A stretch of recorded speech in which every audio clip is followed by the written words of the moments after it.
dans ma cave.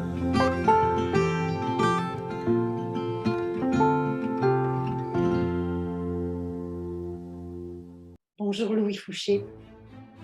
Bonjour Véronique, merci beaucoup de venir m'interroger. Avec plaisir, avec même grand plaisir. Et j'ai envie un peu de, puisque mon émission s'appelle Parlez-moi de vous, que vous nous parliez de vous. Qui êtes-vous, Louis Fouché? Oula, c'est une vaste question. Pour moi, comme pour chacun, je pense, qui on est, on passe peut-être le temps d'une vie à essayer de le découvrir et on le découvre en se frottant au monde. Petit à petit, c'est les autres qui nous aident à trouver qu'est-ce qu'il y a à l'intérieur, qu'est-ce qui vaut le coup d'être gardé, qu'est-ce qui vaut mieux jeter, parce que ça, c'est pas très bon. Euh, donc, j'ai l'impression d'être en évolution, d'être en chemin, d'être passé mon temps à prendre des leçons. Vous savez, il y a quelques années, je me suis aperçu que tous les 2 ans, à peu près, je regardais en arrière, j'essayais de faire un point, un bilan, j'essayais d'écrire où est-ce que j'en suis, quoi. Et puis à chaque fois, je me dis, tiens, il y a 2 ans, j'avais rien compris, quoi. Là, quand même, maintenant, c'est un peu mieux. Et puis 2 ans après, je réécrivais la même chose. Ah, il y a 2 ans, j'avais rien compris. Mais en fait, maintenant, en regardant en arrière, j'ai l'impression que j'ai jamais rien compris. Et donc, que peut-être, voilà, c'est le chemin de ma vie de toujours remettre en cause. Certains sages, je crois, qui avaient dit, tout ce que je sais, c'est que je sais rien, quoi. J'ai un peu cette impression-là. Et sur qui je suis, votre question, elle est intéressante, parce qu'elle convoque une sorte de retournement intérieur. Alors, il y a beaucoup de nos contemporains, et moi le premier, qui aurait envie d'aller crier à l'extérieur, d'aller dire, mais vous allez pas, vous faites ci comme ci, vous faites ça comme ça, et c'est votre faute. Et c'est peut-être le commencement déjà de la sagesse quand on se dit finalement, je n'ai pas vraiment encore compris. J'ai encore du chemin à Ouais, faire. c'est ça. Et puis quand on commence à se retourner à l'intérieur, parce qu'on va souvent chercher la responsabilité à l'extérieur. Il y a une figure psychologique qui s'appelle le triangle de Karpman, peut-être vos auditeurs la connaissent, mais qui est l'idée qu'on est souvent pris dans les relations dans un triangle dramatique infernal qui s'appelle, alors j'essaie de faire un triangle mais j'y arrive pas, euh, qui s'appelle le triangle de Karpman de la victime, du bourreau et du sauveur, et où tour à tour on jouerait ces rôles-là. On serait la victime. Il y aurait un méchant dehors qui nous ferait vivre quelque chose qu'on n'a pas envie de vivre. Et puis ensuite, on serait le bourreau à notre tour, puisque on renverserait la situation et on se vengerait, ou on prendrait sa revanche sur l'autre, et on le mettrait en prison, ou on lui ferait subir les pires atrocités parce qu'il nous a fait du mal. Et ensuite, on se retrouve dans la peau d'un sauveur. On va sauver l'autre à côté qui lui-même est une victime et qui a un bourreau. Ce triangle-là, si on reste dedans, on est complètement coincé et on n'arrête plus de jouer un rôle. On n'est pas soi-même. Et quand vous demandez alors, qui vous êtes, bah, une des choses que la crise récente m'a permis de faire, je crois, c'est d'essayer de sortir du triangle de Karpman, de la victime, du bourreau et du sauveur, de me dire, je suis pas la victime d'un gouvernement malveillant, de multinationales délirantes, etc. Même si elles sont là, mais j'en suis pas la victime. C'est pas mes bourreaux. Et je vais sûrement sauver personne. Donc c'est vraiment essayer de faire un pas de côté pour dire, qu'est-ce que je suis, moi, au fond? Et est-ce que l'autre en face, il m'aide pas à trouver? Il va en permanence essayer de gratter les endroits où ça fait mal, comme dans le couple, vous savez, hein, votre conjoint, votre conjointe, en général, il est là pour appuyer, pour titiller toujours sur vos défauts jusqu'à ce que vous les transformiez. Pareil pour vos enfants, hein, les enfants sont des petits maîtres, passent leur temps à questionner le pourquoi on fait les choses, comment on les fait. Ah non, mais pourquoi tu te donnes telle règle? Pourquoi est-ce que ça, c'est obligatoire? Pourquoi est-ce qu'à telle heure, on fait ci? Et à chaque fois, soit on se crispe sur la règle et on dit c'est comme ça. Soit on se dit mais il a raison, pourquoi c'est comme ça? Et souvent, il y a peu de choses qui tiennent quand les enfants les mettent en cause.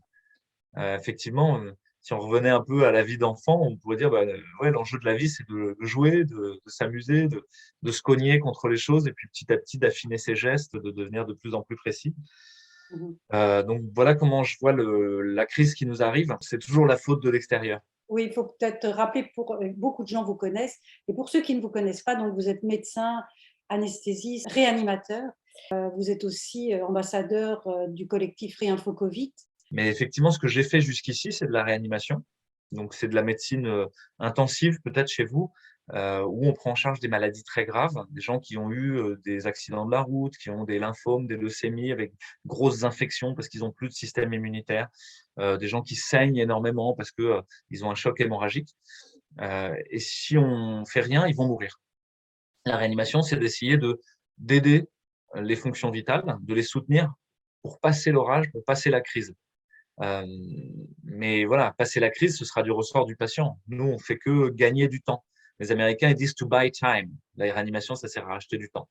Et, euh, et l'anesthésie, de l'autre côté, c'est essayer d'aider à traverser une épreuve très difficile et une chirurgie ou quelque chose qui se passe, qui va être invasif, qui va aller nous toucher à l'intérieur de manière profonde, le mieux possible. Donc, on est sorte d'accompagnateur de la souffrance pour essayer de traverser la souffrance et ensuite se trouver guéri. Moi, j'aime bien cette façon-là de regarder les choses, que même si je pratique plus aujourd'hui l'anesthésie, la réanimation, je vais expliquer pourquoi. Je crois que c'est ce que j'ai envie d'essayer de faire, c'est de traverser la souffrance en se serrant les coudes entre frères et sœurs humains pour essayer de quand même bâtir une cohérence à l'intérieur d'un moment où tout a l'air d'être incohérent et de s'effondrer de tous les côtés. Donc, je pratique plus la réanimation parce que je suis en disponibilité de la fonction publique hospitalière. Oui. C'est-à-dire que j'ai choisi moi-même volontairement de me mettre en retraite, de partir comme un congé sans solde, si vous voulez. Qu'est-ce qui s'est passé et qu'est-ce qui se passe maintenant, docteur, j'ai envie de dire? Oui, alors, de fait, je suis aussi ce qu'on appelle suspendu, c'est-à-dire que, en France, il y a eu une obligation vaccinale pour les soignants, sinon ils ne peuvent plus exercer. C'est-à-dire du jour au lendemain, tac, ça s'arrête. Vous ne pouvez plus travailler. Et donc ça m'arrive aussi, c'est-à-dire que je ne peux plus travailler. Moi, je ne suis pas vacciné, je ne me vaccinerai pas contre le Covid. Et ça ne veut pas dire que je suis anti-vax, hein, je suis vacciné contre plein d'autres choses, etc.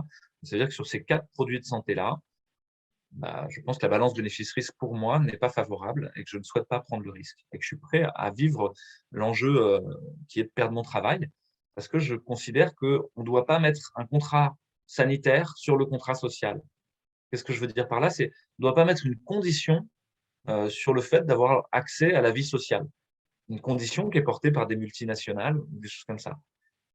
Je suis un citoyen comme un autre, je peux travailler. J'ai pas fait de délit, j'ai pas fait de crime ni rien. Si on commence à mettre une condition sanitaire, parce que vous êtes blanc, parce que vous êtes comme ci, parce que vous avez les yeux de telle couleur, parce que vous avez subi telle ou telle injection, c'est-à-dire qu'il y a un rapt du contrat social par des multinationales du médicament, et pour moi, ça ne va pas. Ça ne doit pas rentrer là-dedans.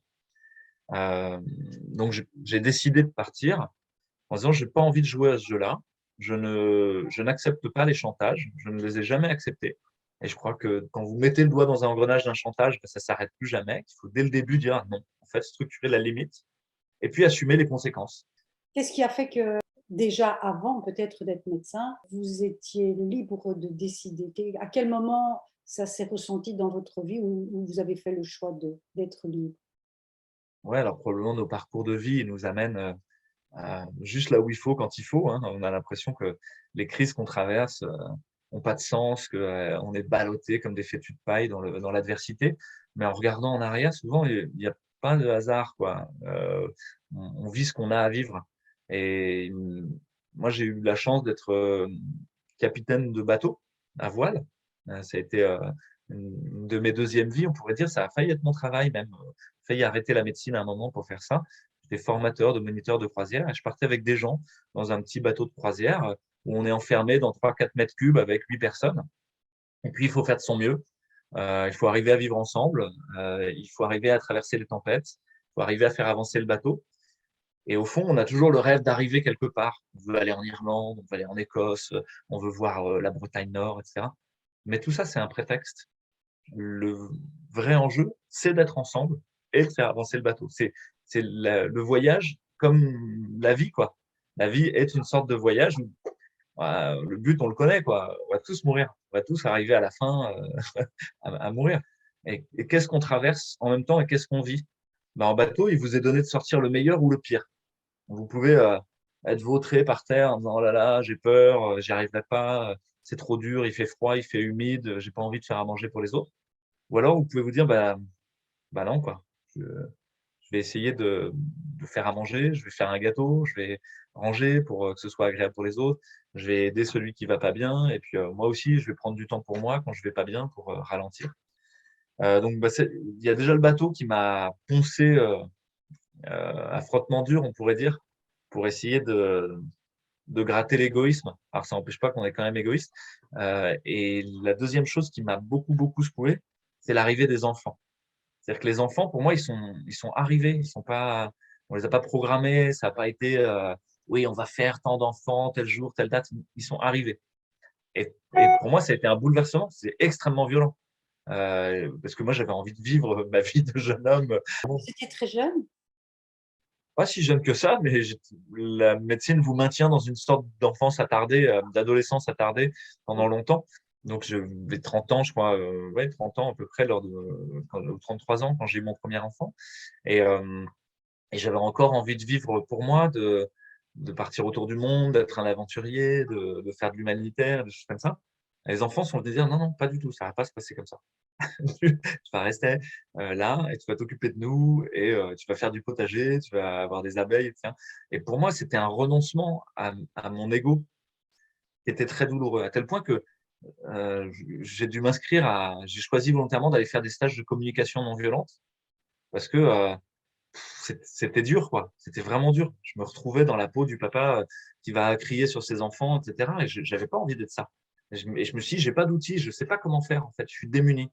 Et donc, je me suis intéressé aux outils Faber et Maslich, qui sont l'application de la communication non violente avec l'enfance. Et ça m'a vraiment été une révélation de ce qu'était la voie non violente, euh, gandhienne, on pourrait dire. La voie non violente, c'est pas se protéger de la violence. C'est pas parce qu'il y a beaucoup de gens qui font de la communication non violente et qui vont vers la non violence comme ça parce qu'ils ont peur de la violence.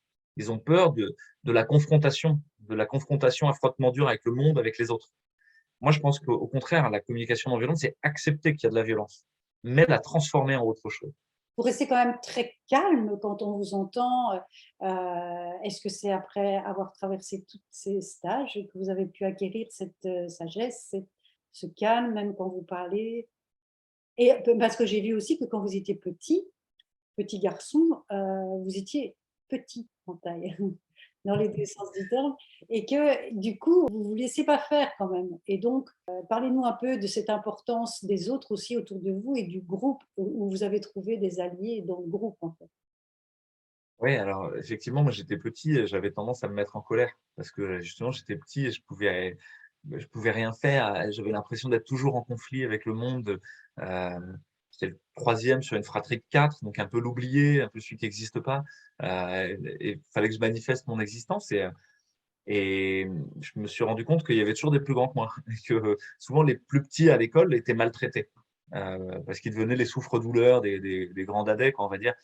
Et j'ai pas accepté ça, moi. Donc, dès le début de l'année scolaire, bah, je me rentrais en confrontation et même dans une bagarre physique en choisissant le plus grand de la classe pour lui mettre la pile et structurer la limite. Dire voilà, vous ne pourrez pas me toucher cette année. En tout cas, il y aura du fil à retordre. Mais rapidement, quand même, je me suis dit, mais ok, je peux essayer de faire ça, mais je suis de plus en plus petit et les autres de plus en plus grands en ratio. Et donc, il va falloir que j'ai de l'aide. Et j'ai pris conscience que j'avais besoin des autres. Et ça, on est dans un moment de notre société où on nous fait croire qu'on serait tout puissant, tout seul, derrière nos téléphones portables. On pourrait tout accomplir, on aurait tous les pouvoirs parce qu'on a un smartphone, parce qu'on a de l'argent, mais c'est pas vrai. On ne peut rien faire si on n'a pas les autres. On est dans une situation d'impuissance systématique. Et aujourd'hui, il y a beaucoup de nos contemporains, et moi le premier, qui avons l'impression d'être mis en situation d'impuissance systématique. On sait qu'il y a des trucs qui vont pas. On a conscience que la planète est à feu et à sang, que notre rapport à la nature, au vivant, est complètement pathologique, qu'on est en train de piller les ressources. Et pourtant, on ne peut rien faire. Et il y aurait comme une crispation, c'est-à-dire la plupart, ils voudraient se crisper encore plus, contrôler, prédire, arriver à mettre en place des process pour contrôler les nuages et la météo. Il fait trop chaud, il fait trop sec. OK, on va faire pleuvoir et on va faire. Alors qu'en fait, c'est au contraire, c'est un lâcher-prise qu'il faudrait faire. Mais le lâcher-prise, c'est que en ayant confiance qu'avec les autres, ça va bien se passer. Et donc, il y a ces deux voies-là. Il y a la voie transhumaniste qui est en train d'arriver, où c'est le transhumain à tout seul qui voudrait tout contrôler, tout prévoir jusqu'à sa propre mort. Et puis de l'autre côté, l'humain vraiment vivant, intégré à la nature et au vivant, qui fait confiance à la vie, quoi. Oui, J'étais petit et j'avais besoin des autres. et j'ai toujours besoin des autres et je me sens toujours très petit à ne pas pouvoir changer grand-chose au monde. Et je découvre que quand je me mets avec les autres, ah bah là, il y a un foisonnement de possibles qui s'ouvre. Et au tout début du Covid, pour ceux qui ne me connaissent pas, et vous avez dit, je suis ambassadeur d'un collectif qui s'appelle Réinfo Covid. Bah, Réinfo Covid, ça a vraiment été ça, c'était de dire, moi, je comprends rien à ce qui se passe. Euh, je- j'ai des sons de cloche complètement divergents dans tous les sens. J'ai besoin d'aide. Et en fait, Réinfo Covid, ça a été un appel à l'aide. De dire, j'ai besoin de vous. Et il s'est trouvé quelque chose d'extrêmement optimiste pour moi, d'extrêmement réjouissant et réconfortant. Il faut quand même dire que Réinfo Covid, excusez-moi, je vous interromps, regroupe donc tous des artistes, des scientifiques, des médecins. Tout à fait, parce qu'au début, on était des médecins, des scientifiques, des chercheurs, et on a essayé de comprendre avec la tête toute la crise ou les crises dans lesquelles on est pris. Puis on s'est rendu compte en tirant le fil que mais tout était faux, quoi. La publication scientifique, la recherche, les financements, il y avait de la corruption partout, etc. On s'est dit, mais on va rien comprendre. Parce qu'il y a tout et son contraire. Il y a eu 278 000 articles scientifiques écrits sur le Covid en 2 ans. Vous imaginez, c'est tentaculaire, on ne peut pas s'y retrouver, on est perdu, quoi. Lost in Translation, vous savez, comme le film, quoi. Et donc, on s'est dit, mais on doit convoquer d'autres dimensions, pas que la tête. Et on a convoqué la dimension du cœur, en se disant, mais peut-être qu'avec le cœur, on peut comprendre cette crise autrement. Et qui mieux que les artistes sont à l'écoute de ce qui se passe dans le cœur. Et donc, pour nous, les artistes, c'était un peu des antennes 5G, vous savez, qui capturent des signaux faibles que nous, on n'arrive pas, médecins, scientifiques, on n'arrive pas à accueillir. Eux, ils ont une sensibilité subtile à ce qui se passe. On ne les Et entend donc, pas beaucoup, les artistes, en ce moment. Enfin, les artistes connus, je veux dire. Les ça, connus, on ne les entend pas beaucoup. Maintenant, il y a tous les autres artistes dans le monde qu'on ne voit pas. Où sont les artistes? alors, il y a beaucoup d'artistes, comme vous l'avez dit, qui sont les artistes connus, et donc les artistes financés, des artistes qui ont beaucoup à perdre. Et à ce titre, moi, je voudrais saluer quelqu'un qui s'appelle Laurent Gounel, qui est un écrivain qui a succès, on pourrait dire. Hein. Ses livres se vendent très bien, y compris dans les relais H, dans les librairies, etc. Et donc, c'est quelqu'un qui probablement est confortable et à l'aise dans le système tel qu'il est. Et pourtant, il a pris le risque d'écrire un livre qui s'appelle Le Réveil. Le Réveil, ça s'appelle. Oui. Et son éditeur lui a dit, ah non, non, il ne faut pas que tu le sortes. Puis il lui a même expliqué, si tu le sors, de toute manière, je le mettrai en bas de la pile et je demanderai aux commerciaux de ne pas en faire la publicité. Euh, et c'est vraiment parce que j'ai envie de te garder que j'accepte de le sortir, mais je le prendrai comme ta lubie de diva, tu vois. Euh, et Laurent Gounel a choisi de le faire quand même. Et pourtant, il avait tout à perdre. Sa renommée, son succès, il pouvait être traîné dans la boue, etc. Et il l'a fait quand même. Moi, je trouve ça très courageux. Et je me rends compte qu'aujourd'hui, il y a beaucoup de gens qui sont allés jusqu'à un peu, on pourrait dire, tout perdre. Mais au fond, à mon avis, tout gagner. C'est Parce que ça. la liberté n'a pas de prix. Il y a beaucoup de gens qui, parmi mes collègues médecins, alors, ont préféré le déni. C'est-à-dire, on prend l'exemple des effets secondaires vaccinaux, par exemple, c'est un sujet qui est très difficile à aborder, et y compris dans les familles hein, ou avec les gens qu'on aime, parce que ça touche directement à ce que j'ai accepté de faire, ce que j'ai laissé faire, ce à quoi je me suis soumis. Et donc, quand on va voir les gens en disant, mais tu sais, il y a des effets secondaires et tout, moi, j'ai eu des collègues qui m'ont dit, tu sais, moi, je préfère avoir confiance. Je préfère ne pas savoir. Et je me suis dit, mais si toi, médecin, tu ne sais pas, qui sait? C'est le rôle des médecins, normalement, de savoir ça. Et je me suis aperçu du niveau de déni qu'il y avait. Et j'ai pris conscience que le déni était protecteur. Que peut-être qu'il ne fallait pas chercher à aller au-delà du déni. Que c'était un moyen pour les gens de rester en vie. Sinon, tout s'effondrerait, tout leur univers, d'un coup, partirait en lambeaux. Et qu'on n'est pas tous prêts à ça. Et que le rôle peut-être de ceux qui avaient compris quelque chose, c'était pas forcément d'insister sur allez, tu dois te mettre en action, allez, tu n'as rien compris, etc.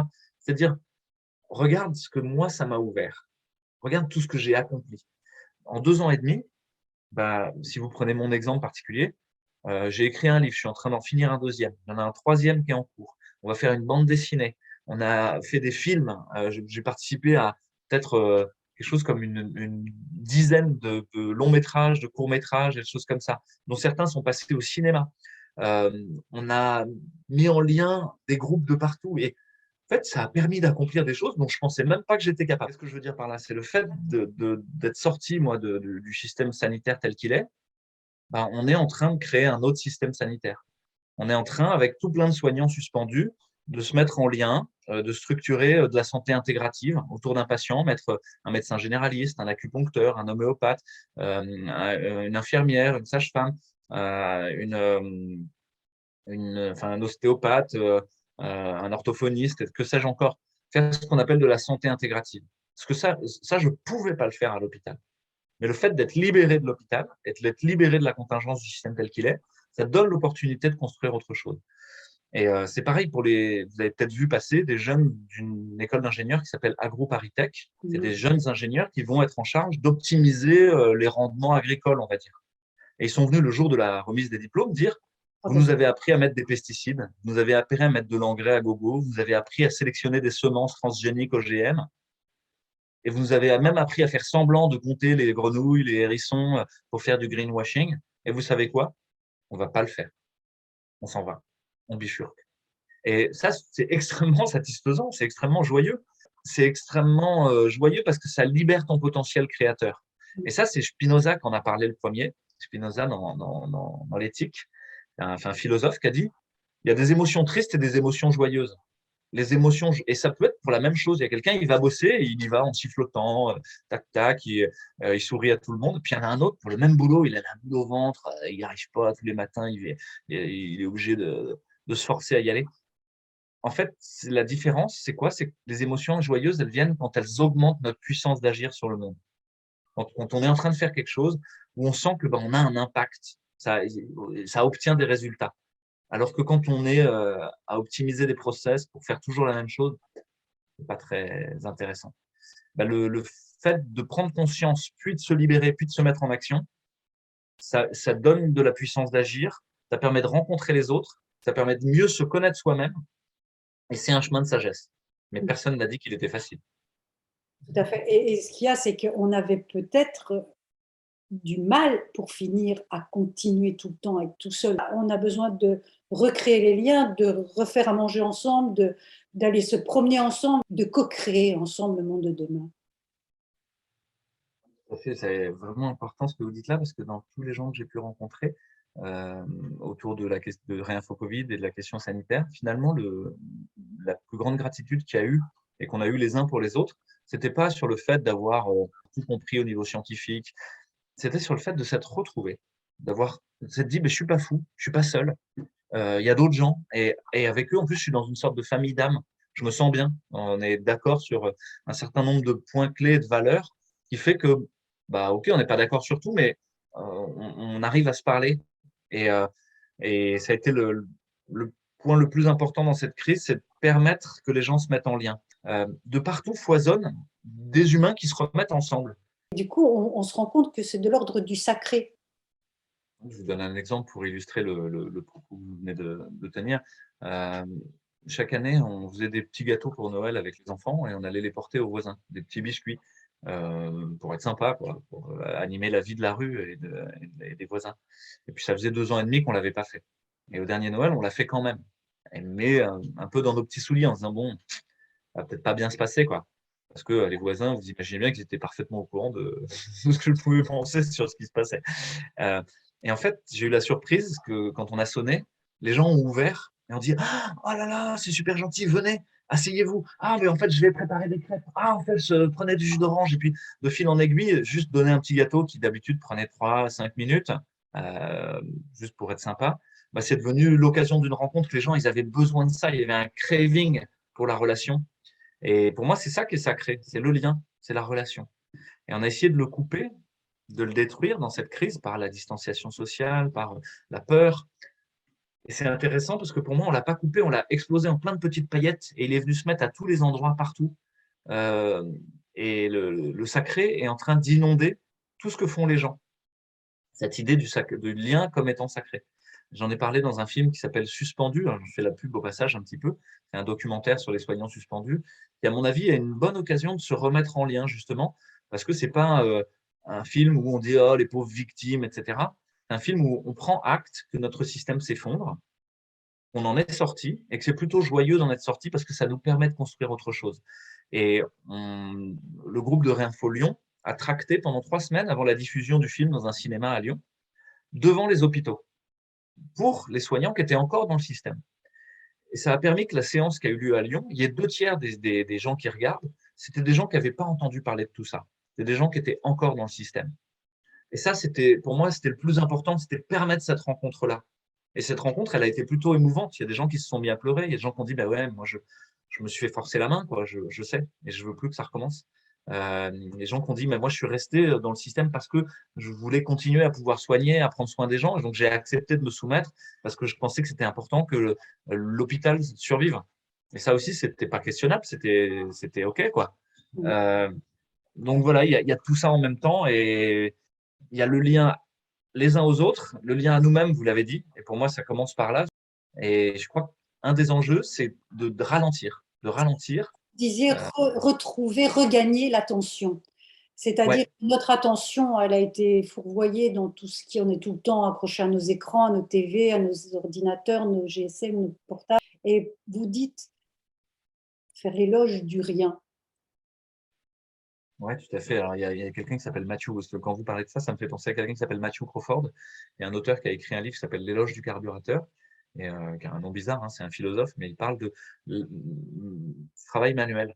En disant, mais ce travail manuel, lui, il me permet justement de débrancher un peu et d'être attentif à quelque chose de précis, d'être attentif au monde.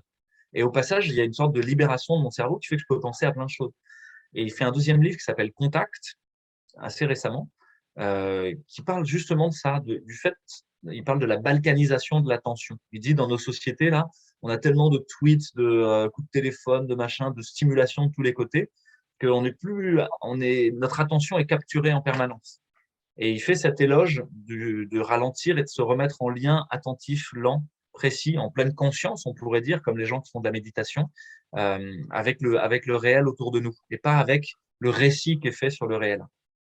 Il y a un sociologue qui s'appelle Arnout Rosa, qui a beaucoup parlé de l'accélération, justement. Aliénation et accélération, c'est le titre d'un de ses livres. Et ces derniers livres ont trait à cette idée de se remettre en résonance, de rendre le monde indisponible, que tout soit pas disponible tout le temps. Parce que là, on est comme si on claque dans les doigts, tac, tac, tac, on se fait livrer tel truc, etc. Il dit, et si on laissait le monde indisponible pendant un moment et qu'on acceptait d'être nous-mêmes et que ça prenne du temps de rendre quelque chose de disponible. Et cette mise en résonance-là, qui prend du temps, pour lui, c'est une des conditions du bonheur, de l'accès au bonheur. Et ça me fait élargir le sujet. On a dit que les autres étaient importants, que le lien à soi-même était important, mais je crois que c'est le lien au vivant dans son ensemble, à la nature dans son ensemble. Moi, je viens de vous demander d'où je viens au départ. Je viens beaucoup de l'écologie. Et, et aujourd'hui, on a une écologie crispée qui voudrait tout contrôler. On a une proposition de se focaliser sur la question du nombre de degrés qu'on est en train de prendre, du compte carbone, etc. Et on oublie le fait que non, c'est pas ça l'enjeu. Descartes, il dit à un moment, l'homme doit se rendre comme maître et possesseur de la nature. C'est l'idéal du XVIIIe siècle. C'est l'idéal de notre société occidentale. Moi, je crois qu'on devrait être les intendants bienveillants du monde. Juste reprendre notre place d'humain au sein de la nature, au sein du vivant. Pas en surplomb, pas maître et possesseur. Juste, on fait partie d'eux. Et à partir du moment où on fait partie d'eux, on s'immerge dans ce lien avec la nature, cette attention avec la nature, il y a plein d'espaces qui s'ouvrent d'action juste, de non-action juste aussi. On parle souvent du non-agir, c'est la voie de la permaculture et de la non-violence. Hein. C'est déjà ne pas faire, ne pas donner d'énergie au monstre. Il y a beaucoup de gens qui disent mais qu'est-ce que je peux faire? Le monde ne va pas bien, etc. Et si on commençait déjà par non faire, par juste ne pas nourrir, c'est la force du boycott, ne pas éteindre son téléphone portable, éteindre son ordinateur, accepter pendant quelques jours en été de ne pas consulter ses mails, etc. On va se rendre compte que déjà ça, c'est pas facile à faire, hein, et que c'est extrêmement puissant. Déjà, ça alimente beaucoup moins le monstre. Oui, justement, qu'est-ce qu'on fait maintenant, Louis Fouché? En sachant tout ça, qu'est-ce qu'on fait? Parce qu'ici, vous avez écrit un livre, Tous résistants dans l'âme, éclairons le monde de demain. Donc, comment peut-on éclairer ce monde de demain? Oui, alors c'est souvent la question qui revient, hein, c'est qu'est-ce que je peux faire? Qu'est-ce que je peux faire? Comme on l'a dit tout à l'heure, moi tout petit, qu'est-ce que je peux faire? Eh ben, ma première réponse, ce serait peut-être ça, ce serait qu'est-ce que je peux non faire? Déjà dans ma vie à moi. Vous savez, c'est un peu cette histoire du zéro déchet, quoi. Avant de vouloir trier les poubelles et recycler, etc. Est-ce que je peux ne pas faire de déchets, ne pas en nourrir? Mais par contre, elle nécessite de travailler sur sa propre colère, transformer sa colère. Et c'était une des raisons d'être de Réinfo Covid, c'était de transformer la colère en courage et de transformer la peur en prudence. Il y a beaucoup de gens qui ont peur aujourd'hui. Est-ce que mon énergie remonte? Est-ce que ma puissance d'agir sur le monde augmente? Non, ça me maintient dans l'impuissance et la peur. Oui, il y a une grande action qui est entreprise, mais qui est artisanale et qui n'est pas industrielle. Et pour moi, c'est extrêmement important que ça reste artisanal.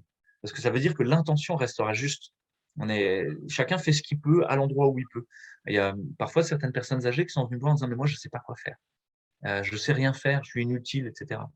Je dis mais vous avez des talents, vous avez quelque chose où quand vous le faites, vous avez l'impression que vous perdez rien. Quand vous le donnez, ça vous coûte rien. Ah oui, moi j'adore coudre. Ah ben, ok. Et si vous faisiez un atelier de couture et que vous transmettiez ça, peut-être, et puis pas tout le temps, peut-être toutes les 3 semaines, et puis avec 3 personnes, 5 personnes, c'est déjà énorme dans votre collectif. Et chacun a sa petite pierre à donner. Et parfois, ça peut même être de l'argent. Il y a des gens qui m'ont dit, moi je peux rien faire, je sais rien faire, mais je peux donner des sous. Ils ont fait des dons aux associations de patients ou des choses comme ça. Bon, bah, c'est ok, ça marche aussi ça. Parce que l'argent, il est fait pour circuler et nourrir des projets. Vous avez des projets contre qui se font, mais vous avez aussi des projets pour. Et pour moi, ces projets-là sont encore meilleurs.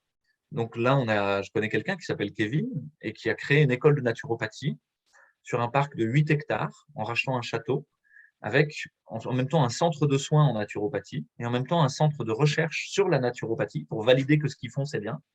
Et puis, ils ont au passage fait un centre d'accueil pour nos aînés, pour les seniors, comme une sorte d'EHPAD, mais pas du tout comme un EHPAD, avec en même temps juste à côté une école élémentaire et une école maternelle, puis une cantine, enfin un restaurant où tout ce petit monde mange ensemble et mélangé, et le tout au contact des soignants et puis de tous les gens qui vont venir se faire soigner aussi.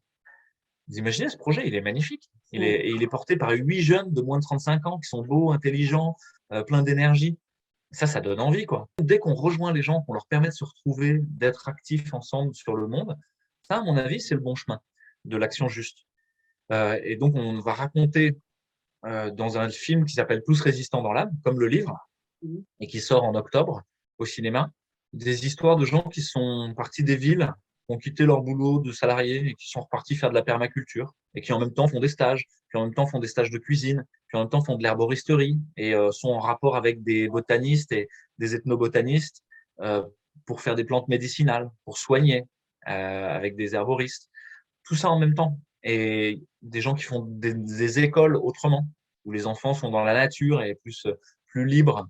Et enfin, voilà, il y a plein de choses qui se passent. C'est foisonnant et magnifique quand on se met à s'intéresser à ce côté-là des choses. Et il se trouve que notre cerveau, de manière atavique, hein, il est plutôt câblé pour voir ce qui se passe mal. Parce qu'il se dit, si je sais ce qui se passe mal, ça va me permettre de survivre. Donc, je vais faire attention tout le temps à ce qui peut déconner. Et ça veut dire qu'un message négatif, peut-être qu'il faudrait 15 messages positifs pour arriver à le compenser.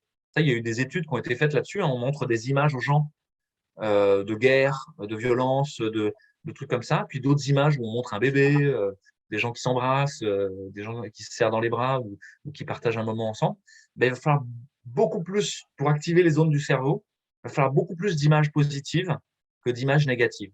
Pour le moment, alors même qu'on a notre cerveau qui est câblé comme ça, on a beaucoup plus d'images négatives sur le monde que de narrations positives. Et si on investissait la narration positive, et si on racontait ce qui se passe autour de chez nous, où il y a des petits jeunes qui se sont réinstallés, et qu'il y a des voisins ou qui ont repris la boucherie, ou je sais pas quoi, une sorte de feel-good news qu'on nourrirait en permanence. Alors, ça n'empêche pas de dire les choses telles qu'elles sont. Hein. Il y a quand même des choses qui vont pas. Mais il y a aussi tellement de choses qui vont bien. Voilà, parfois, ça paraît un peu bisounours de vouloir faire des choses comme ça. Mais je crois que c'est extrêmement subversif, au contraire. Que commencer à essayer d'arpenter la route de la joie, c'est vraiment quelque chose qui n'est pas prévu par le système, quoi. On devrait rester tout seul, avoir peur, se méfier les uns des autres, etc. Donc, c'est un premier geste de résistance, ça pourrait être ça. Et vous parliez aussi de se protéger. Ouais, se protéger, ça voudrait dire on n'est pas séparés du monde. Il y a quelqu'un qui s'appelle Thich Nhat Hanh, qui est un moine bouddhiste qui en France a popularisé la méditation pleine conscience. Il dit dans un livre qui s'appelle Il n'y a ni mort ni peur, il dit il n'y a pas de soi séparé. C'est une illusion. C'est-à-dire que là, ce que je viens de vous dire, bah, ça vient transformer vos synapses, vos neurones, quoi, directement. La façon dont vous me regardez, ça vient de me transformer, même physiquement, dans les mécanismes biochimiques qui se passent dans mes cellules. C'est incroyable et pourtant, ça veut dire on n'est pas séparés. Euh, mais et pourtant, on est nous. Pourtant, je suis moi. Je suis à l'autre bout du fil, quoi. Et vous êtes vous. Donc, ça veut dire il y a une ambiguïté, il y a comme un paradoxe. Je suis moi et je fais partie de plus grand. Euh, ok. Et si je veillais à je suis moi, je faisais attention à ça. Et donc, je faisais attention à quoi je suis connecté. Si je passe mon temps à lire des romans noirs, je vais être ça parce que je suis pas séparé. Et donc, je vais finir par avoir toute cette violence à l'intérieur de moi. Vous le comprenez bien dans ce que vous mangez. Si vous mangez que des trucs toxiques, vous allez finir par être toxifié vous-même. Et donc, il y a un premier geste aussi dans la résistance, c'est de se protéger des informations toxiques. J'avais fait cette proposition d'une sorte de jeûne de l'information toxique, d'un jeûne numérique. Est-ce qu'on est capable, pendant nos 15 jours de vacances, de ne recevoir aucune information toxique? C'est super dur en vrai, hein, parce qu'elles vont peut-être arriver par d'autres chemins. Et là, je dois être capable de structurer la limite, de dire ça s'arrête là. Je fais allusion à votre lettre aussi que vous avez écrite, si vous pouvez nous en parler. Oui, tout à fait. On avait fait une lettre avec mon épouse justement sur cette idée de la gratitude et de dire tout ce qui se passe là, c'est une chance. Ça ne nous sépare pas, ça nous relie, ça nous permet de nous retrouver nous-mêmes, de trouver ce qui est important. Ça veut dire que les gens qui cherchent à apporter autre chose, ils sont plus l'alternative, ils sont l'institution désirable. Ouais, notre mode de vie définit ce qu'on est. Comme je vous l'ai dit, il n'y a pas de soi séparé. Donc, tout ce dans quoi je vais vivre, la façon dont j'ai organisé ma maison, c'est le feng shui, vous savez, Oui, ou des trucs comme ça, la façon dont j'ai organisé mon jardin, la façon dont je vais travailler, vont être moi. Donc, si je passe 1 heure et demie dans les bouchons sur le périph', ben, je vais être ça aussi, quoi. Tous les jours, je vais me faire 1 heure et demie aller-retour. Et si, au bout d'un moment, je dis, mais je veux pas être ça, je veux pas ça, et je prends le risque de faire autrement, d'y aller à vélo, je sais pas quoi. L'autre jour, je discute avec un chef indien Lakota. Les Lakota, c'est des Amérindiens d'Amérique du Nord qui sont parqués dans des réserves où les Américains ont détruit petit à petit leur culture, leurs lieux sacrés, etc. Puis je lui demande, mais c'est quoi la médecine chez toi? Comment ça marche? Il dit, il n'y a pas de médecine. Si tu vis comme un Lakota, à la manière traditionnelle, tu n'es jamais malade. Donc on a quelques rituels de guérison, mais au fond, c'est notre façon de vivre qui nous met en santé. Et bah, ça, je crois qu'on est vraiment en train de le toucher du doigt. C'est que notre façon de vivre en tant qu'occidentaux nous rend malades, nous met voilà, fait qu'on est malheureux, triste, dépressif et seul. c'est ça. Il y avait une centenaire qui disait on lui avait demandé qu'est-ce qui vous rend en forme encore, et elle disait le lien. Il y a aussi l'idée qu'il ne faudrait pas tout jeter de notre système. Il y a des gens qui deviennent anti-médecine parce qu'il y a de la médecine corrompue. Mais non, une grande partie de la médecine, elle est super chouette. Elle a permis d'accomplir des choses merveilleuses et à nul autre pareil, quoi. On guérit les leucémies des enfants, on peut être opéré quand on a une jambe cassée sans avoir mal et sans souffrir. Donc, il y a plein de choses à garder de notre système. L'idée, c'est pas de tout reconstruire de neuf, c'est de reprendre les morceaux dans ce grand tourbillon où tout est en train de s'effriter, de s'effilocher. Bah, il y a des morceaux, il faut les récupérer et s'en servir pour bâtir une bulle de cohérence autour de nous, et qui sera le monde dans lequel on aura envie de vivre. Et donc, bien sûr que dans l'école, il y a plein de choses chouettes, il y a plein d'enseignants qui sont super, il y a des techniques pédagogiques qui ont été rodées, il y a des programmes qui ont été faits qui sont super intéressants. Je me méfie souvent, moi, de ceux qui veulent faire un monde parfait. Vous savez, qui voudraient arriver des Khmers verts, des Khmers blancs, des Khmers bleus, des Khmers rouges, des révolutionnaires, quoi, qui voudraient dire, allez, on va tout casser et on va tout refaire, parce que nous, on fera mieux. Ben non, on va faire comme on peut. Ce sera imparfait. Et puis, on va essayer, on va se tromper, on va trébucher. Et puis, voilà. Et là-dedans, on aura des moments de faiblesse et on aura besoin aussi ouais, on n'y arrivera pas. On mettra des valeurs en avant et puis on sera un peu médiocre par rapport à ce qu'on espère faire. Moi, je trouve ça touchant d'admettre cette part fragile de l'humain, de dire, mais on n'est pas parfait et tant mieux. Parce que c'est comme ça qu'il y a des bifurcations, c'est comme ça qu'il y a des imprévus. Vous savez, il y a beaucoup de recettes de cuisine comme ça, c'est lié à des erreurs, comme le biscuit, c'est que ça avait été cuit, du pain qui avait été cuit 2 fois. Alors, c'est devenu le biscuit, donc tout dur, un croquant, etc. Ou les bêtises de Cambrai ou des trucs comme ça. Moi, j'ai vraiment l'espoir qu'une bonne partie des bifurcations, elles soient liées à nos bêtises et à nos erreurs, et qu'elles amènent à des choses vraiment désirables et chouettes. Donc, On va transformer, on va se transformer plutôt. ouais, et ce sera pas fini probablement. On aimerait bien aller vers la Belle Verte, le monde dans le film de Colin Serrault, peut-être vous connaissez, c'est un film qu'elle avait fait il y a quelques années où elle montrait une société dont on pouvait avoir envie, quoi. Mais quelque part, je suis optimiste et émerveillé par le monde tel qu'il est. Parce que dans plein d'endroits où je penserais que c'est exactement l'inverse de ce que je désire, de mes valeurs, quand je fais l'effort de la rencontre, quand je vais sur la colline de l'autre, je me rends compte que c'est merveilleux, qu'il y a plein de choses que je connaissais pas. La personne, elle peut m'apporter énormément. Et à l'hôpital, il y a quelqu'un qui faisait le ménage dans mon service. Cette personne, quand elle me disait bonjour, quand j'avais envie de lui donner un ordre, entre guillemets, de dire oui, il faut nettoyer le bloc opératoire, faire ça, ça, commençait par me faire ralentir, par me dire bonjour et à me serrer la main très lentement, à dire comment ça va la famille, comment ça va les amis, et le travail, comment ça va, et toi, comment tu vas vraiment. Et puis, au bout d'un moment, au début, ça m'agaçait. J'ai dit mais oui, mais enfin bon, faut qu'on avance quand même, là, faut qu'on aille bosser, tout ça. Puis petit à petit, c'est devenu un jeu entre nous, de plus en plus lent. C'est-à-dire qu'à chaque fois, on laissait se développer le truc, puis on répondait, puis on prenait le temps de faire ouais, comment je vais vraiment, puis toi, comment tu vas vraiment, et tout en continuant à se serrer la main. Alors les gens étaient surpris, parce que parfois, ça prenait plus de 10 minutes, un quart d'heure, 20 minutes parfois, une demi-heure. Et cette personne, ça a été une des plus belles leçons que j'ai reçues à l'hôpital. Ralentis et concentre-toi sur ce qui est important. Et d'abord ça. Comment ça va vraiment? Comment ça va les enfants, la famille, le travail? Voilà. C'est une belle conclusion, un nouvel espace-temps. Ouais. Ouais. Bah, merci beaucoup d'avoir pris du temps avec moi. Merci à tous ceux qui nous ont regardés. Et puis, moi, je suis plus directement médecin. Enfin, je garde mon diplôme. Hein, j'exerce plus là tout de suite. J'espère que je pourrai réexercer un jour. Mais je pense qu'il y a plein d'autres façons de soigner et j'ai l'espoir ouais, de trouver d'autres façons de faire. Je crois que éteignez les téléphones portables, sauf pour appeler les gens que vous aimez ou pour enregistrer une pièce de théâtre que vous aurez fait. Redevenez les maîtres des outils. Redevenons les maîtres de nos outils. N'en soyons pas les dupes.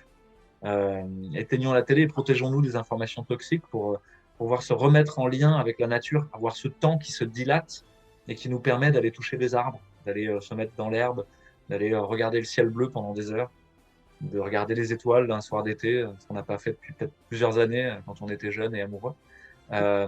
Et pour prendre soin de la nature, prendre soin des humains et partager nos pépites, partager nos découvertes, nos ressources. Comme je vous l'ai dit, je pense qu'on a chacun quelque chose à offrir ou quand on l'offre, ça vient à l'infini. Ça fait partie de nos talents. Et on ne compte pas, on perd rien. Et ça, je pense qu'on a tous quelque chose à offrir. Et c'est différent chez chacun, mais et peut-être qu'une société où chacun offrirait ce qu'il a à profusion, ce serait chouette. Ce que je viens de vous dire là, c'est les éthiques de la permaculture. C'est ce qui fonde la notion de permaculture. Et la permaculture, souvent, on la conçoit comme quelque chose qui est au jardin, sur des buts, etc. C'est beaucoup plus large que ça. La permaculture, ça peut couvrir la question psychologique, des relations humaines, etc. C'est faire avec le monde tel qu'il est et mettre sa petite touche là où on peut, mais sans espérer tout changer, juste en accompagnement d'une transformation générale. Merci infiniment d'être venu parler aujourd'hui à tous ces gens qui vous suivent, qui vous font confiance et à qui vous donnez beaucoup d'espoir. Merci beaucoup.